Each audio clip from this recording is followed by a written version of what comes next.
नमस्कार दोस्तों। अंधभक्ति तो किसी की भी बुरी होती है, लेकिन नेताओं की अंधभक्ति बहुत ही ज़्यादा खतरनाक होती है।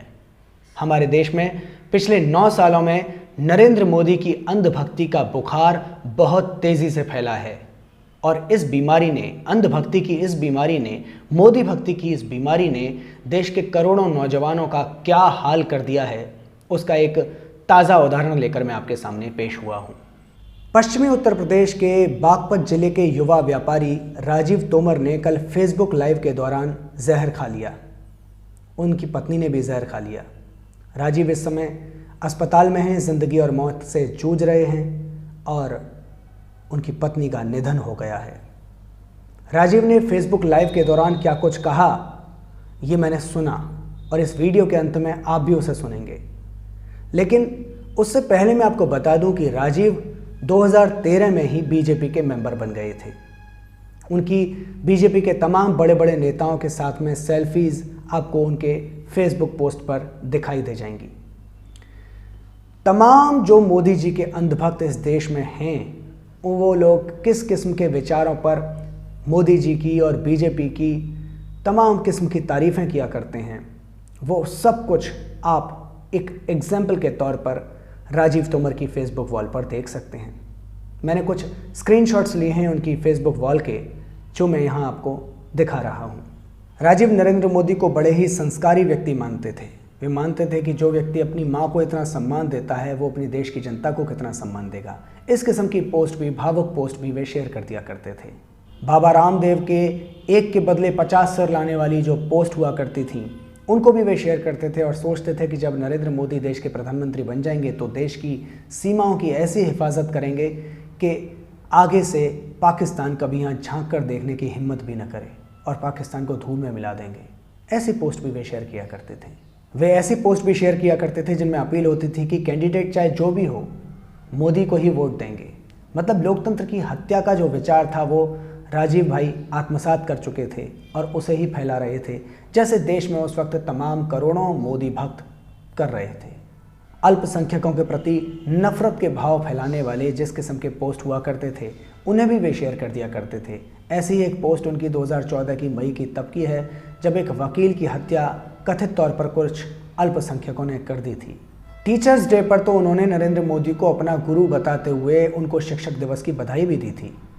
बाबा रामदेव के तमाम कार्यक्रमों में वे जाया करते थे। भारतीय जनता पार्टी के तमाम बैठकों में, सम्मेलनों में वे शामिल होते थे नियमित तौर पर। भारतीय जनता पार्टी के सदस्यता अभियान में बहुत बढ़ चढ़कर भाग लेते थे। योग दिवस पर वे पोस्ट किया करते थे। आई सपोर्ट डिजिटल इंडिया जैसे पोस्ट किया करते थे। इसके अलावा सिलेंडर की सब्सिडी को लेकर भी वे बड़े पॉजिटिव पोस्ट किया करते थे। भारतीय जनता पार्टी के प्रचार के लिए बने तमाम पोस्टरों पर भी राजीव दिखाई देने लग गए थे।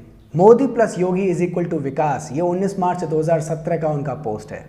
और इसके बाद में संजीव बालियान, केशव प्रसाद मौर्य के साथ में भी उनकी एक तस्वीर फेसबुक पर देखी जा सकती है। 8 अक्टूबर 2017 को वे एबीवीपी की गुजरात में हुई जीत की बधाई देते हुए दिखते हैं। 23 अक्टूबर 2018 को लिखते हैं कि अच्छे दिन आ गए हैं।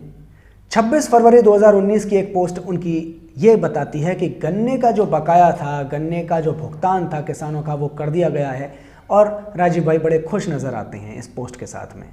25 जून 2020 की उनकी एक पोस्ट है जो बड़ी निर्णायक है, मुझे लगता है, जहाँ से शायद कुछ समझ उनकी बनी होगी।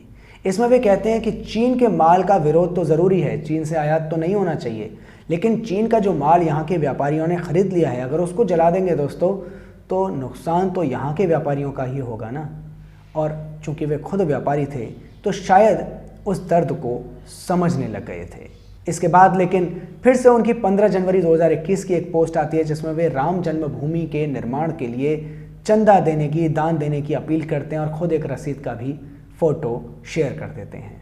इन्हीं राजीव भाई ने कल यानी 8 फरवरी 2022 को फेसबुक लाइव के दौरान जहर खा लिया और उस जहर खाने के बाद में अपने साथ हुई सारी घटना का जिम्मेदार उन्होंने किसे बताया, क्यों बताया, क्या उसका कारण बताया, वो आप अब इस क्लिप में देख लेंगे। मैं तो इस वीडियो से अब विदा लेता हूं। आप इस क्लिप को देखिए और सोचिए भारतीय जनता पार्टी ने खासकर नरेंद्र मोदी के नेतृत्व में पिछले 9 सालों के अंदर देश का क्या हाल कर दिया है। ये वीडियो मैं खास तौर से नरेंद्र मोदी के समर्थकों को समर्पित करता हूँ। जय हिंद, जय भारत। देशद्रोही नु देश में विश्वास है, लेकिन अगर मोदी जी को शर्म होगी तो अपनी चीजें बदल ले। आज से ही मैंने नहीं कहा सारे काम खराब किए, लेकिन छोटे दुकानदार किसान के बिल्कुल हितैषी नहीं है। जो मेरा होगा मेरे बच्चों का होगा। कोई सिर्फ एक ऊपर वाले पे विश्वास करता हूँ।